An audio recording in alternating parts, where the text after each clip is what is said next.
Good morning, everyone. Thank you for joining us for the Children's Pediatric Referrals. Please join us in the Mill Mountain Conference Room if you're anywhere near Tanglewood. As always, we thank you for joining us online. Today's speaker is Jessica Gutierrez-Arnold. We're thrilled to have her from the Department of Dentistry. She's a practicing dental hygienist and dental hygiene educator in Roanoke. She graduated from Virginia Western Community College with an associate degree in dental hygiene and from Old Dominion University with a bachelor's degree in dental hygiene with a minor in training and development. She has continued her educational journey towards earning her master's degree. She has 3 kids and many animals. She enjoys traveling, hiking, and swimming. She currently works in the hospital dentistry at Carilion Clinic for the last 15 years. There she treats patients with complex medical issues while training health professionals. Her focus is on collaboration between health professionals and community resources to improve community health. Please join me in welcoming Jessica Gutierrez-Arnold. Good morning, everyone. Thank you for having me here. I appreciate the introduction. I'm here to discuss oral care in the pediatric setting and to talk about how we can help each other help our patients. So Dr. Firmashore has done a lot of this slide for me already. I do work as faculty with Virginia Western Community College, so I also work with the dental hygiene students on their rotations here. And this lecture is part of my internship, which actually finishes tomorrow for my master's degree. Part of that internship and this presentation, for those who are here live, is an evaluation form. If you saw it, it's sitting beside the sign-in form on the back table there. If you don't mind, you don't have to. I would appreciate just some feedback on that. And my faculty advisor for this presentation is Dr. Karina Miller, who, as I'm sure everyone knows, is a pediatric dentist with us and an assistant professor with Virginia Tech Carilion School of Medicine. This is my family. My husband and I, we have been together 20 years come January, and we have an 18-year-old daughter, a 12-year-old daughter, and a 7-year-old son. We live in Franklin County, and we speak Spanglish at home. So. And this is what they deal with living with me.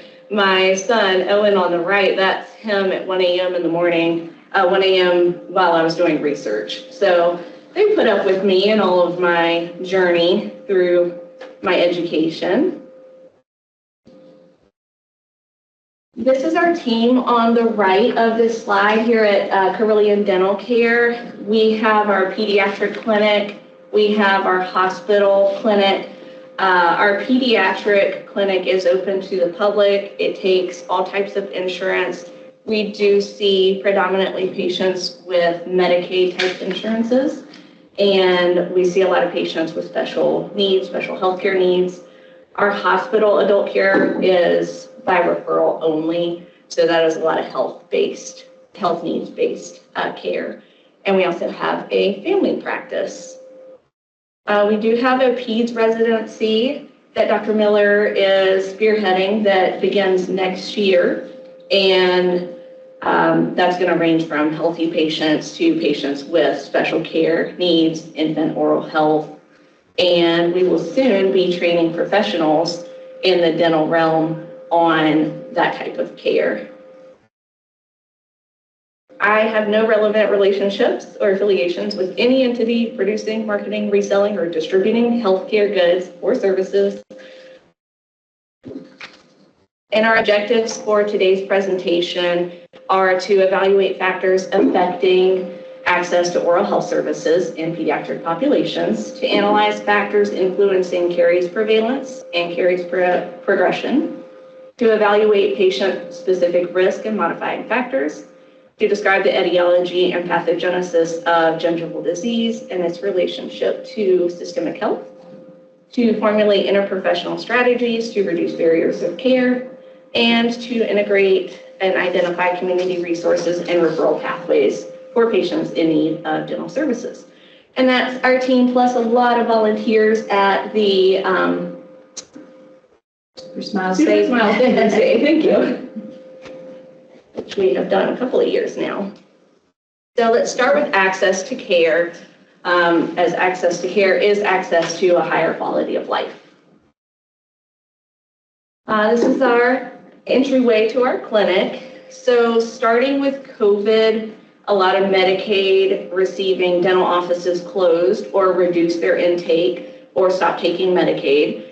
That created an influx of patients seeking care and having a hard time doing that.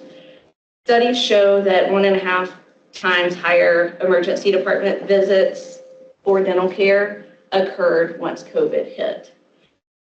There was in 2022 a landmark result from a lot of legislative efforts from a lot of people that provided a 30% increase in reimbursement rates for dental care. And that was very exciting, but that was to increase provider participation. We're not seeing the effects still that we were quite hoping for. So we're still struggling with that a little bit. And we are getting a lot of referrals. We're getting around 42 new patient appointment requests daily. And so we have stacks of referrals. We have referrals for special needs, complex medical histories, caries, abscesses, and general care. We do have an extended OR wait time, and we're facing, as dentistry in general is facing, workforce shortages. And some of the things we're working with is on-the-job training efforts and student rotations and prevention. The prevention being the part we're going to focus on for this presentation. And prevention is not just good dentistry.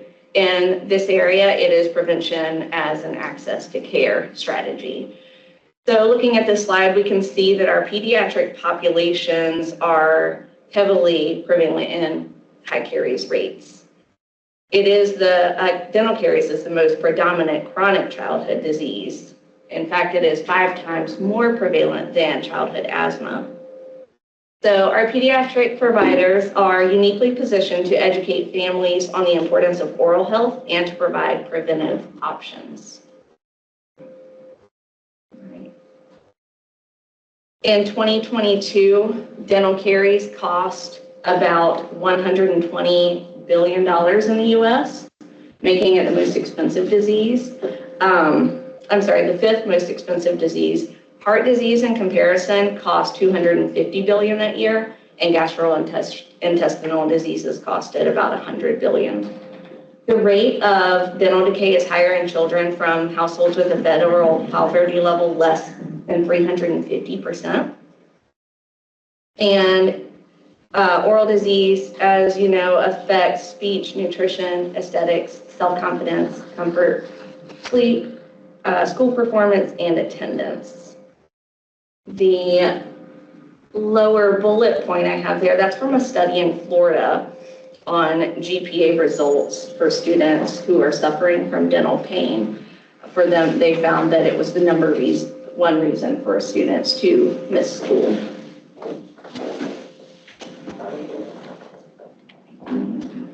So we are moving away from a surgical model to fighting dental disease as an outcome, and now we're moving towards a medical model, so helping to prevent the disease.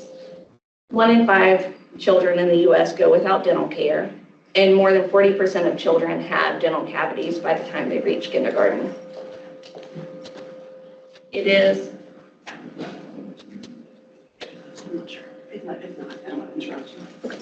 Dental care is the most prevalent unmet health care need for children with special needs. So what are dental caries? Dental caries, it's multifactorial.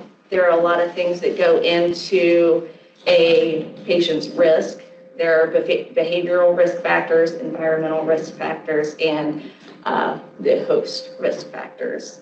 So oral bacteria, they metabolize the sugars into acid. That acid demineralizes the tooth enamel, and if that process continues, then you get a lesion, a cavitated lesion, and thus caries. All right. So what do they look like at different stages? We have, for example, the top image might look subtle. This is active caries, the most active stage. So this is when we're very concerned. You can see white spot lesions on these teeth, and this is where active acid production is occurring. We're starting to see cavitation and caries in these lesions on these teeth. Then we get to where it's readily obvious, and we start worrying about the survival of the dentition. It is a chronic disease, it develops over time, and it impacts oral health throughout the lifespan. All right, we're going to do a quick overview on oral biofilm. So it's a reservoir for oral pathogens that cause disease, and it comes in stages. We have the acquired pellicle formation that adheres to the tooth surface. These are free-swimming microorganisms. Leading on to stage 2, where that biofilm slime matrix builds and creates that permanent chemical attachment. Stage 3, those microorganisms form a multi-layer colony. And then stage 4, that colony grows vertically. And then finally on stage 5, that colony can break off and travel to new locations and establish new colonies. Dental plaque is a polymicrobial biofilm. It contains about 500 different species of bacteria.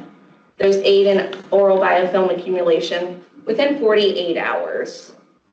So that's that leads to a huge importance for us to discuss oral hygiene for kids and their families. This slide shows us some of the colonizers of those dental plaque biofilms by timeline. So you have your early colonizers, middle colonizers, and late colonizers. And on the right, this patient has had disclosing solution applied to show the plaque. My guess is before that disclosing solution went on, their teeth probably look clean to the visible eye, whereas, as we can see, plaque loves to hide in crevices.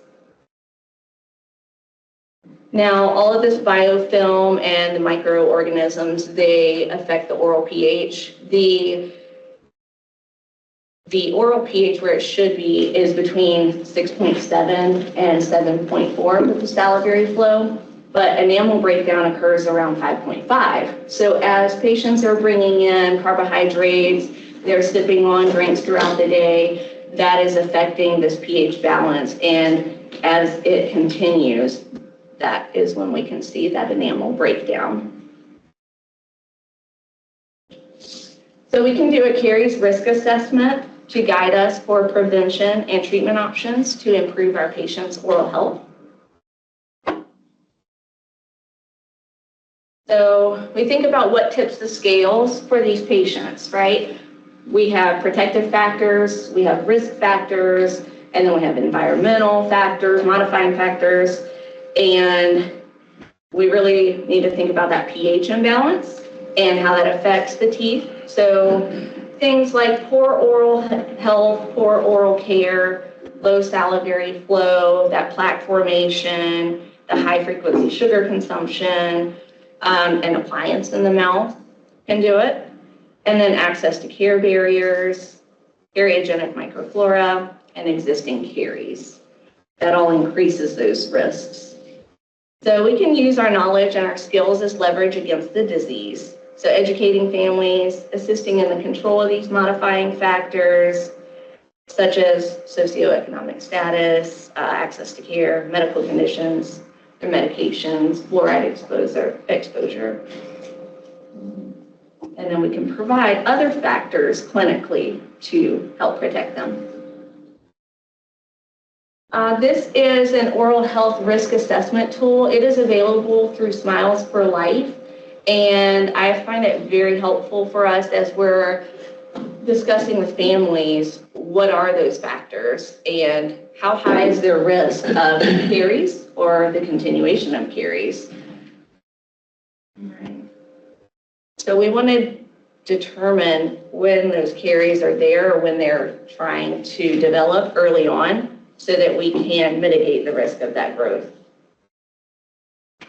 And the AAP helped develop this form. So this is the back side of that form, and it kind of guides how we can utilize this form for those anticipatory guidance recommendations as we kind of individualize preventive discussion. And then we have gingival disease and systemic health. So we'll focus on caries for the most part, but gingival disease is equally important. We have to think about what lies under the surface. So gingivitis is going to be in the majority of our pediatric patients. It can lead to periodontitis and systemic effects. And then sometimes we see things, we're not sure what's going on. I had a patient, there's a picture on the upper right side, who had an allergic reaction response and came to our clinic, and this is what we saw. So it took a little bit of investigating to figure out what was going on with her gums. But she was in discomfort, and kind of the same thing on this lower right side. This patient actually had some trauma where he was sticking things into his gums that did not belong there. So we can think about things like medications, the plaque biofilm, infrequent brushing and flossing, the bacteria, particular anaerobes, produce toxins. Those damage the gum tissue. Neutrophils are recruited to attack the bacteria. You have that gum damage. And then the immune system responds. Well, if that happens short term, that's okay, right? But long term immune response is where we start to see a systemic effect from that. So focus on improved home care and looking into the medical history. Inflammatory markers stimulate chronic immune response and that prolonged inflammation and bacteremia, leading to this oral systemic link. So a lot of studies have been done for years and years. I remember in hygiene school, like 2010, they knew these links, but the science wasn't quite there yet. And the science, fortunately, has established a lot of direct links and comorbidities with diseases such as diabetes, cancer, heart disease, stroke, Alzheimer's, reproductive issues, rheumatoid arthritis, the list goes on. And a lot of that has to do with that chronic low-grade inflammation within the body. And poor oral hygiene can be linked to things like pneumonia. This is a 6-year-old female patient that came into our clinic, and I met her. She's very sweet. I met her after a lot of her health issues occurred, leading her into the hospital setting. So looking back, she had a small ventricular septal defect. She was referred by Carilion's cardiology department to our dental department in January of 2022. Now, come March 2022, she was a no-show for that appointment. Looking forward a year and a month later, she ended up with subacute infective endocarditis. She had a lot going on in the inpatient setting. She was transported to us by ambulance, and our exam findings, as you can see in this image here, there were a lot of caries, all these dark areas in between these teeth. These are very large carious lesions. So the plan for 15 cavities on this child were to extract 7 of the baby teeth and to place stainless steel crowns on 4 of them. So she had those dental OR services in April of that year, and then no-showed the follow-up. We came to find out that she no-showed that follow-up because they were at UVA. She had to have debriding of valve vegetations performed and a lot of extensive care there. And that was Streptococcus parasanguinus, which is one of those early colonizers of the plaque biofilm within the mouth. that led to 2 infected emboli in the lungs. She came back for an OR follow-up. There was a lot of discussion about how they struggled with home care. The mother was helping with oral care at home, but the patient wasn't very cooperative. So it tended to be well, we'll see how it goes. If it gets hard, we're just going to stop. And then there were some health literacy gaps, things that mom was saying, like holes in the teeth are hereditary. So we started with a lot of education, a lot of talking, a lot of listening. And we've progressively seen this patient now. She reported back to the clinic after several recalls. She is now caries free, and each visit does include that education. So we try to tackle the problem from the root cause, a misunderstanding of what this process is and why it's occurring. Okay. All right, so now on to how we can work together. As the Surgeon General's report stated in 2000, caries is a huge unmet healthcare need, and it is manageable, but interdisciplinary care is necessary to achieve optimal oral and general health.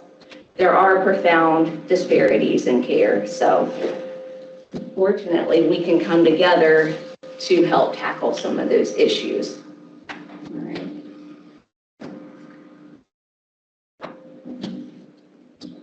33% of Americans in 2019 had a medical visit, but not a dental visit. We can compare that with 9% of Americans had a dental visit, but not a medical visit. So there's room there for us in the dental field to help those in the medical field and vice versa, to reach patients who are not seeing us for care.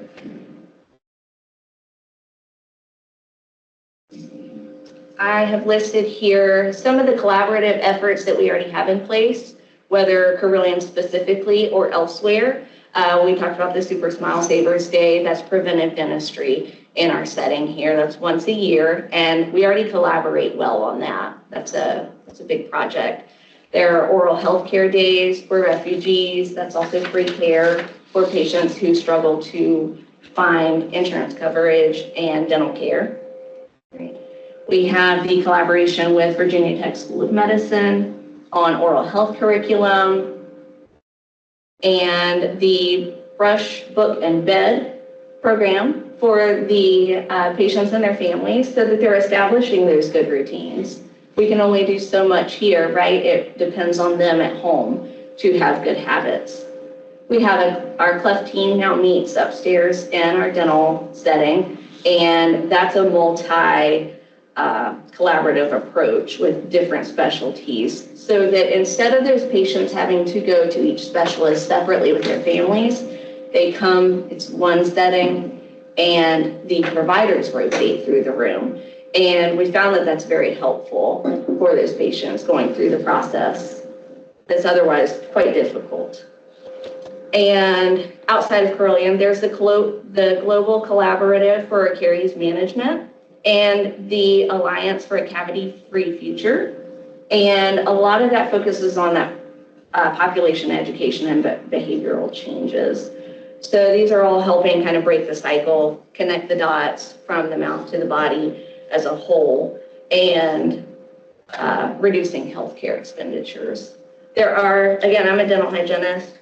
A lot of us are siloed to the clinic setting. We do cleanings, and we do a lot more than that. But to help break out of that role and work better with others, there are dental hygienists practicing in medical settings, working hand in hand with medical providers, a lot of them in pediatrics specifically, to help provide that one-on-one patient care. This is on the helipad at Roanoke Memorial, and this is the patient, pulmonary outcomes charter team, as I'm a part of that, and dental hygiene students. These dental hygiene students are actually going to the training center for patient care technicians as their new hires going through their orientation phase. they're teaching them hands-on oral care and the information regarding hospital-acquired pneumonia and prevention efforts for that. This came from Salem, Virginia's Veteran Care Administration, and they did a program in 2016 that looked a lot like this. We actually modeled this after it. And what they found was a 92% reduction in hospital-acquired pneumonia for non-ventilated patients, just with this oral care implementation alone. So that was a huge success. They estimated a $2.84 million savings in healthcare spending. So we're trying to carry that forward. And right now we've seen Giles Hospital, for example, has increased to 60% adherence to twice daily oral care in the hospital. So we're winning some victories there, and we're in the IRB process trying to continue on with that.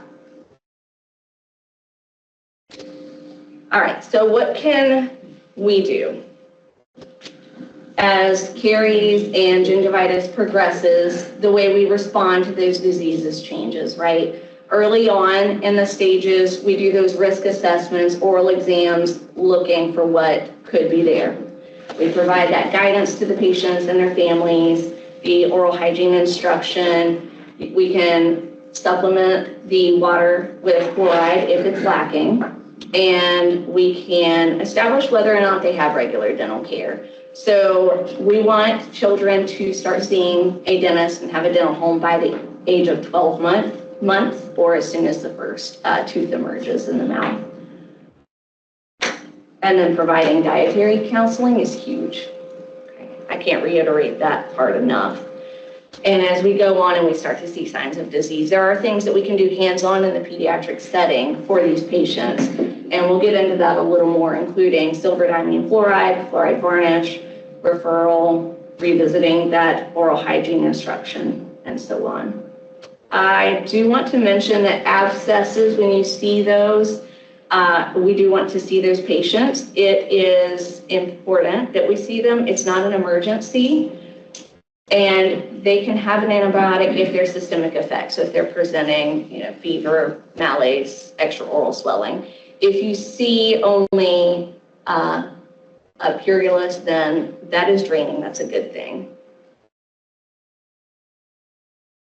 So we had the heat exam, and if anybody knows Dr. Buddy Conklin, I think you'll know what this slide is about. He's big on adding the oral part back into that exam. So for whatever reason, once upon a time, we separated the oral cavity from the rest of the body. It, in fact, is part of the body. So let's keep that in mind as we're looking and making sure that we are collaborating together to help these patients from an oral care standpoint. So we're looking for signs of systemic disease, side effect of medications, caries, of course, those gingival diseases. We can look for signs of STDs and eating disorders, cancer, looking at those plaque levels, regardless, erosion, signs of abuse, swelling and abscess, and then looking at the airway. Are they performing nasal breathing, or is there something there that is causing that airway to be compromised, because the craniofacial system will respond accordingly. So if we can tackle that before it becomes a bigger issue, that can help a lot. The Smiles for Life curriculum has access to resources such as this, and that helps us as providers determine what the oral health is and what the patient's function is. So we can have a guide of what we're looking at. And these are located online at Smiles for Life. If anyone needs access to this, or I can guide you in any way, I'd be happy to do so. So we're looking at, are what we're seeing, is what we're seeing within normal limits, or is that a concerning abnormality? All right. So we have healthy gingival on the left. I am asking my audience here, do you have any guesses of what's going on the right side? There's a difference, right? It does not look like the other picture. What do we think? It looks like gingival hyperplasia. Yes, bingo. Yep. So in this case, this is from medication induced. And yeah, there's a lot of swelling there. This patient, it looks like is keeping their teeth relatively clean. This will harbor plaque and bacteria more easily, of course. Is that cyclosporin? This one, I'm sorry. I know this was a seizure medication. I don't remember which specific one. Sorry. Okay, I have another one. This is a patient of mine that came into the clinic last week. So we have adult teeth and we have an adult premolar, second premolar, first molar. This is an 11-year-old female. And just for reference, this is part of the orthodontic treatment, okay? This is not. Not a blue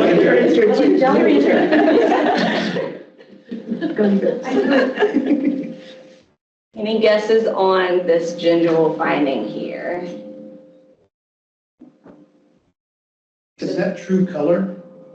Yes, that was pretty true to presentation. Good question. The blue?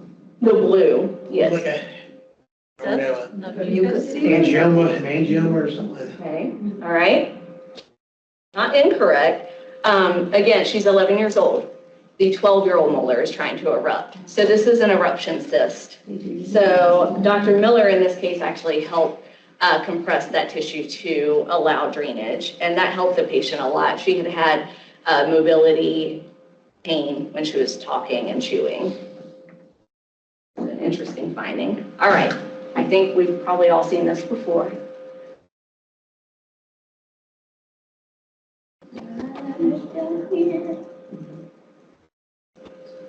You could see. That is a fistula.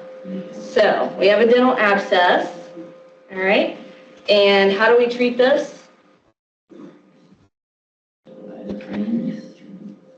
We refer, all right? But as I said in the other slide, you don't have to prescribe antibiotic as it is draining, okay? Assuming this patient presented feeling well. And a lot of times they will come to us and they have no idea that's there. Or they'll say, I have a pimple on my gum and I keep popping it and it keeps coming back. And that makes it feel better. So after I pop it, I'm fine for a while and I don't come to see you guys. So do you manage that, or does it have to go to a periodontist? We, our dentists manage that, yes. That's the necrosis of the pulp. So in primary teeth, most likely are going to extract. If it is in permanent dentition, then endodontics, we have to do root canal or something like that. Good question. All right, and in this image, this is probably what you're going to see more than anything else I've shown you. These aren't very clean teeth, right? This is heavy plaque. So again, plaque can be hard to see. Sometimes it looks like they just ate Cheetos. And then we also see the breakdown of the enamel. So there's a caries lesion. Here's a caries lesion. If I were to clean these teeth right now, you would see a lot of decalcification under these teeth. So they would still have white streak areas of scarring where that demineralization process is very active. So sometimes they can go that way for a long time, and one day that cavitation just breaks through and they come to us with, I didn't have a cavity before, now I have a really big cavity. All right, and I believe this is my final one. Any guesses here? They look beautiful and clean if you don't know. Teeth look almost translucent. Yes, they are. So is that enamel Erosion too? metabolism problems? Okay, erosion. Yep, very good answers. Thank you. Yes, this isn't my case. This could be bulimia. This could be an acid reflux situation, dietary. I'm assuming not dietary because I don't see a lot of caries in the mouth, but definitely heavy erosion wear on these teeth. So we want to find out what that source is and how we can help that patient, because they can have very clean teeth and still lose them to situations such as that. This picture is from Brazil, where the government there, they tackle oral health. Brazil's really good at tackling oral health from a, sorry, I've lost my words, but an overarching process of reaching families before disease occurs. So they take it as a governmental responsibility on the prevention side. So our advocacy efforts, if we can really push that, that helps for patients to normalize good oral care and habits. Another thing they do is they do door-to-door education, which is really neat. And prevention is cheaper, so it's a win-win. So we can improve our patients' and families' oral health literacy, tackle some of those fears and misconceptions. I don't know how many of us in this room like going to the dentist, but if we do, we don't match our patient populations very well. And we do hear things like cavities run in our family, the baby sapped the calcium out of my teeth, no matter how much I brush, I'll still get cavities, I'll just get fake teeth, baby teeth fall out anyways, things that really kind of crawl under our skin as dental professionals. And we can help our patients' families recognize that caries are communicable. We're not born with that bacteria, we transfer it. There's vertical transmission from the mother to the child, first in utero, and then through, kissing the baby's cheeks, the baby's face and hands and lips. And then there's that horizontal transmission where the child may be picking up a toy that another child stuck in their mouth, sticking it in their mouth, and transferring that bacteria, and thus the process begins. We watch out for other habits. For example, this mother in this picture thinks she's doing that child a favor. Maybe the pacifier fell on the floor and she's cleaning it. Well, she's sticking her oral bacteria right in her child's mouth. So that makes it harder on that child to fight it, because that bacteria becomes the community that lives in the mouth. So it's a harder fight when it really gets established before other bacteria that are more helpful. All right, so diet is huge. Again, whenever children are sipping on a sippy cup, we think about craniofacial changes, right? But we might not be thinking about that frequency of the carbohydrate, sugar content going in the mouth. And we'll talk about pH a little more, but that balance, it happens where the saliva kind of controls the acidity in the mouth about every 20 minutes. That's how long that process takes. So if that child sips on that drink every 20 minutes, the teeth never get a break. So it's not as much about quantity of those sugary foods and drinks, but the frequency. So if we can start those conversations even prenatally, that helps.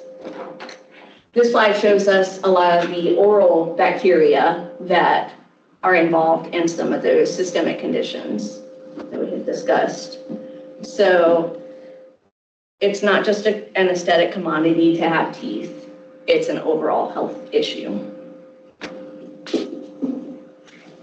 And we hear this a lot, the parents say, but the baby teeth are gonna fall out anyways. That's why I didn't bring my child back when Dr. Such and Such said to get those teeth filled or get the crown on it. I don't understand. They're gonna lose it, it doesn't matter. Besides that bacterial transmission to the other teeth, that child's gonna have that, the last baby teeth typically until age 13. So while I don't expect us to memorize this chart, I hope we remember that those baby teeth do last well into adolescence, and that can change the future of their dentition. I do have this form with me in a very large stack for anyone here with us who wants it. Again, it's accessible on Smiles for Life, oralhealth.org. And that site has a lot of curriculum, by the way, for medical providers if you like it. What do you have up there? This form that's on this slide here, and what that is a self-management goal form for patients and their families. So from a motivational interviewing standpoint, we can't just say, go brush your teeth 3 times a day, never drink soda, never eat snacks, good luck, right? We want to include them in that conversation so that they can set up goals that are realistic for them. And then we can, reevaluate those goals as they return to us, how they're doing with it, and expand. So what may seem unrealistic to them in the beginning, gradually we might build towards that. And I will tell you that's a huge success when that happens. I get really excited when patients come back to me and they've really listened and they've implemented those changes, and they get excited too. They can't be motivated to something that they don't understand. And there's that health literacy gap there. We all, I think, know that as they're very small and they're swallowing toothpaste, we still want them to use fluoridated toothpaste, but in a grain of rice size amount, not the big glob we usually do. As they're learning to spit it out, they can graduate up to the pea size amount of toothpaste. Okay. After that, it's wasteful and increases how much they could be swallowing. This is about how I feel at the end of some of these conversations. Because if you feel that way at first, keep at it. Sometimes it works, sometimes it doesn't. All right, I won't go over this in detail. I just want to state that fluoride water supplementation has been extremely effective in communities. It has lowered dental decay by 75% since its implementation. And the studies show that for every dollar spent, there's between a $12 and $135 benefit. There's a huge return on investment on this. And that optimal fluoride level is 0.7 parts per million. And this picture is of medical students practicing fluoride varnish application in our old dental clinic. And this is applicable not just by providers, but also by staff in Virginia. The American Academy of Pediatric Dentistry recommends every 6 months based on the scientific studies. It has a strong adherence, prolonged absorption, and a Cochrane systemic review has shown that fluoride varnish provides caries protection at about 43% in young permanent teeth and 37% in primary teeth. It is the only high fluoride product that is suitable for children under 6 years old because of the way it retains to the teeth and is not ingested.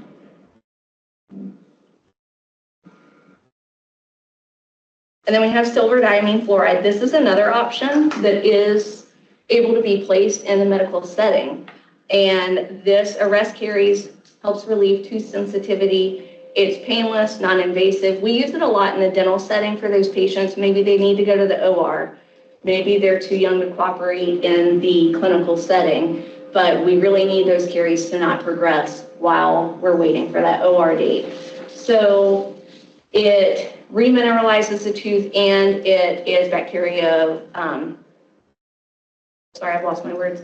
It kills the bacteria that lend to that process. The negative side, and it's very important to have this conversation before, or else parents think that you actually made the cavity worse. These silver particles in it does turn the lesion black. It will not do that to sound enamel. It only does that to caries. And it can be messy. Use only a small drop if you're going to use it, and keep it off the surfaces. It loves soft surfaces. And we don't use this in patients with an abscess, a silver allergy, or open mouth sores. It is irritating to the dental pulp of the tooth if the lesion is too large. So we can see some before and after.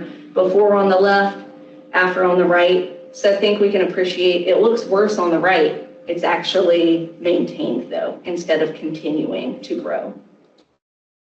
And we do have codes so that we can make this feasible for practice. So these are, and I can give these to anybody who wants them as well. Some things to factor in is that health and behavior intervention code, that's every 15 minutes, and that's for a face-to-face interaction. Same for the nutritional assessment. The SDF code can be applied by the professional, the provider or another healthcare professional. And Medicaid of Virginia actually recently voted to increase fluoride application reimbursement up to the age of 5 years old. All right, this is a big question. I know at least for some of our audience is, what about when we need to refer? We're having a hard time getting patients seen. We do have a resource list. If you don't have access to this, I'd be happy to send it. And it has a lot of clinics in this area that will see patients. Say they have no insurance or they have a Medicaid insurance and they can't find a clinic that's accepting new patients. That's particularly what's helpful about this list. I even give it to parents because it's not pediatric only.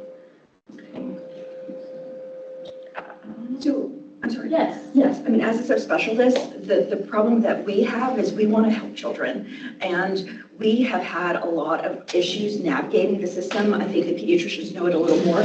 So if you could make sure that, I mean, is this just a letter? Because we could print it out for our families as well. I think that would be really helpful for us. Yeah. Not just general pediatricians, yeah. Yes. We have stacks of these in our clinic, but maybe we can connect We can and email a digital copy to the I can send it around to everyone. If you want to send it to me, I can send it around. Send to you. Do you keep it updated? So you we try to. Yeah, these offices are not going to call us when they have a change. That's the thing. We have to periodically go and call them and make sure everything's still accurate. So I do mention to families, when you call, just make sure everything still pertains to what they're doing. Yes. Sorry, you mentioned like the 42 referrals a day. Those are for the people that have managed to navigate the system. And so I like that you're going to talk about that. But I think it would also be helpful for us to know, so we don't inundate you with people that should be triaged elsewhere, to like specific, for example, as gastroenterologists, we get so many referrals. And so when we can't see them immediately, we do an algorithm of these are the things that would be helpful in the meantime. But if you could just within that know, for us to know what priority should we send patients to you. That's a good question. You have anything, Dr. Miller? Well, definitely, we, with the residency starting next year is going to be very helpful to streamline. We're going to have a clinic specific for infant health, which is going to be a designated day to see children 3 and under. And then we're going to have also a designated day to just see kids referred from specialty, GI, from cardiology, from pulmonology. So we're going to have those 2 clinic days. Definitely emergencies. We want to, especially when a child has like multidisciplinary care, we want to prioritize that. But I think it's a great idea. I will, Amy, send the list of the providers that we refer to you, and also and then you can share with the whole department, and also how to refer and like how to get into the system, definitely. Because right now we are only seeing patients referred by you guys. We don't see from outside referral yet, unless if they go to the ER. So most of our referrals are coming from the specialty clinic and our general pediatricians. Like, for example, the example that you gave for cardiology, clearly that's a higher priority than I'm trying to assist. Because we get a lot of referrals, that picture about the erosion, and they're, I'm not saying you, their outside dentist said, oh, it's got to be reflux, go to GI. So much so that sometimes when we get to the point of doing an endoscopy, we do impedance or Bravo to illustrate that reflux is not the issue. It is not that we don't talk about the 10 sodas that they're having a day and all of these other things. Yes. I think us helping each other, we need to get out the good information that you said, that it's not just, oh, it's got to be reflux. It's. I agree with you 100%, because it can be soda drinking, it can be all this, there's like so many other things we have to look into that. But that's a very good point that we need to start prioritizing when is an urgent referral, when is not. And okay, that's good. Thank you. I'm gonna keep that in mind. Does that answer your question, Dr. Permeshwar? No, I was just so excited to see 3 pages of what I thought were pediatric dentists, because it doesn't exist. It would be very one small page. So that came through our Sealant Day effort. So I started reaching out to local dentists. And once they realized that I was, in the first year, nobody really wanted, because they were thinking, ooh, this is a competition, right? And I was very emphatic. We want to collaborate. We don't need more patients. We don't even put our name in that list, because we really don't. And then people start calling and say, hey, I'm willing to see children. I'm willing to see patients that are 16 and above, or 15 above, or 12. So we start putting those lists together. It's been like about 2 or 3 years putting that together. And now finally on Sealant Day, we give away, and the parents come. And I'm a little more bold. If I see parents with a lot of cavity, I can't help to just focus in their mouth. And then I see all the other 5 kids. I say, okay, you should also go. Go to this place, then you help your children. But some people won't do that, but I don't have a problem. We have translated that form into Spanish also. Oh, yes. That's helpful. That's the only other language we have right now. But with your question with cardiology, I had Dr. Gay one time grab a child by hand. He literally walked through my clinic and grabbed me in the hallway, and it's like, can you please see this kid? And that's how, I thought he didn't have a badge. I didn't know who he was. And I said, this man, I'm like, okay, how can I help you, sir? Hi, sir, how can I help you? You're not the first person or time it's done that. So, and then years working here with referrals, Dr. Gay, I don't know who he is. And how can I help you, sir? And then finally he said he was, I'm like, oh, and then he's like, thank you for attending to me, even you didn't know who I was. I said, yes, you were walking here with a child. But there's connections, right? Yes, that's amazing. I love that we have this. I do hear that sometimes our referrals disappear into the cloud, right? So I recommend taking a picture or a screenshot of this slide right here. This came from our referral coordinator. And what seems to happen is maybe sometimes if we don't make sure our referred to location is accurate, and there's a code here to show you which one, it doesn't get routed to the correct place. And then for the ambulatory referral, it should state ambulatory referral to dentistry.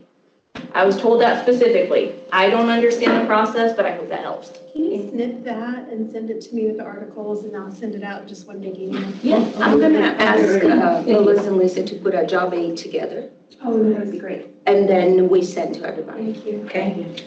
I'm sorry, for the sake of time, I'm just gonna say we talked about a lot today, and we have a few minutes for discussion, and then I have some CME questions.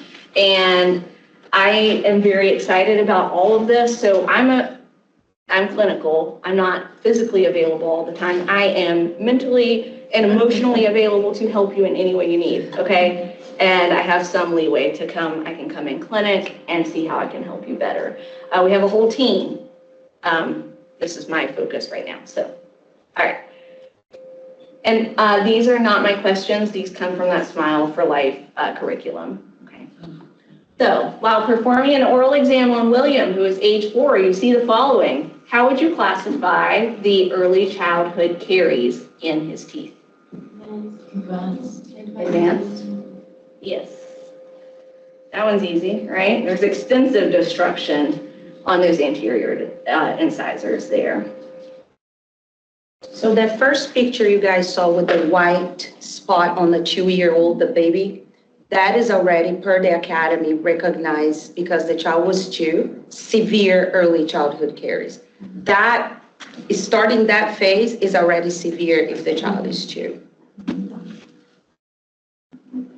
All right, question number 2. Which of the following factors places a child at the most risk for developing early childhood caries?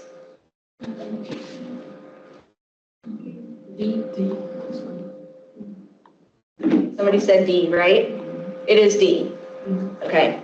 All of those factors can affect oral health, but D, yes.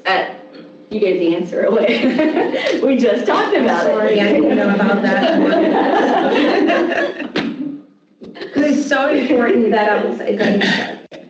All right, question number 3. Which of the following dental conditions is appropriate for treatment with silver diamine fluoride? The SDF turns teeth black. A? Okay. Yes. Uncomplicated dental caries. Remember, we don't want it close to the pulp. Otherwise, you have an emergency referral going over to Dr. Miller because, no? No, yes, I'm just. Oh, I'm sorry. Don't do that. I got a head shake. Okay. And so we want this as a preventive and as a stabilization as it's growing. Okay. All right. Thank you again for everything. I know I blabbed really fast through a lot of that information, so let me know if I can help you. And we have time for questions. See if there's any additional questions online. There is my email on there, so if you need to reach out to me directly, you can. Jessica, do you know what you give a dental hygienist after a really good talk? Andy? A little plaque.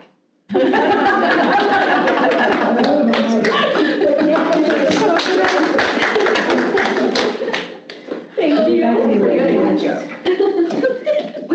I have pages of references. I can also send those if you'd like them. I wonder if the primary care has such good access to dental care things. Do you guys give out toothbrushes and toothpaste? Yeah, that's the brush book then. And you program. you can get sealant on the spot. Like if you see a kid. We don't do sealants. No, we don't do sealants, but we do the fluoride varnish on probably everybody. I just wonder up to 4 times a year. if maybe we could have some more resources in the subspecialty, like access somehow to varnish or access to toothbrushes, toothpaste. Toothbrushes, toothpaste, things that we have to additionally do, I'm not sure is a realistic. It's actually a grant that we have through the Carilion Foundation that gives us the funds to supply. Because just like, for example, Safe Sleep, we have those pictures in each of our rooms, because I think it's so important. You know, if there's something else similar that we were able to kind of encourage teeth brush, that would be Reinforcing that. message that we're Or if we could just recommend the varnish. I guess if I had more information about that, it'd be helpful. But at least the education and then having access to supplies, because I swear every teenage boy I've seen recently has not brushed their teeth for a while. Maybe not so much this summer. It's like a thing. Like really. And his mother is sitting there right there being horrified. He has just admitted he's not brushed his teeth all summer. Because I don't have to go to school and impress anybody. Yeah, so. I had a patient hesitate one time when I asked how often he brushes. I said, okay, never mind. When was the last time you brushed? He said, you brushed my teeth 6 months ago.